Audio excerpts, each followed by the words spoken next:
وبرکاتہ۔ آج ہم بات کریں گے کہ طواف اور سعی کے درمیان کرنے والے 3 ضروری کام، جس میں سے اکثر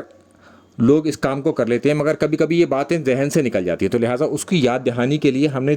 2 حدیثوں کی مدد سے ان 3 کاموں کو ایکسپلین کیا ہے کہ جب طواف پورا ہو، یعنی کہ 7واں چکر پورا ہو اور آپ حجر اسود پر جا کر استلام کریں، استلام کے وقت ہم کہتے ہیں بسم اللہ اللہ اکبر، یا تو بوسہ دیتے ہیں اسے،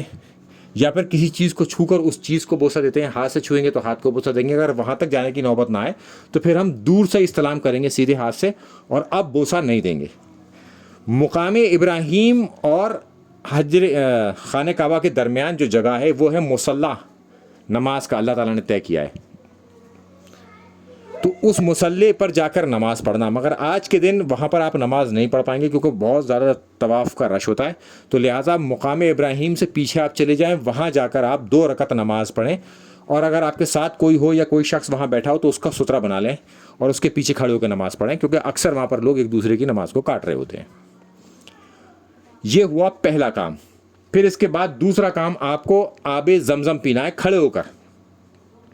اس کی دلیل میں آپ کو یہاں پر دکھا دیتا ہوں، زمزم کو کھڑے ہو کے پینا اور پھر اپنے سر پر ڈالنا، آپ کھڑے ہو کر زمزم پی لیں اور اپنے سر پر ڈال لیں، تو یہ دوسرا کام آپ کا ہو جائے گا سب سے امپورٹنٹ۔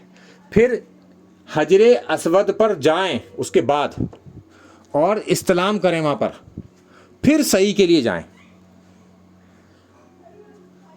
یہ 3 ضروری کام ہیں، اکثر لوگ یہ تیسرا کام بھول جاتے ہیں، حجر اسود پر جانا بھول جاتے ہیں اس حوالے سے، اور سیدھے صحیح پر چلے جاتے ہیں۔ تو پہلے آپ یہ کریں کہ جب آب زمزم پی لیں اس کے بعد آپ حجر اسود پر جائیں، وہاں پر استلام کریں، استلام کرنے کے بعد صحیح پر جائیں،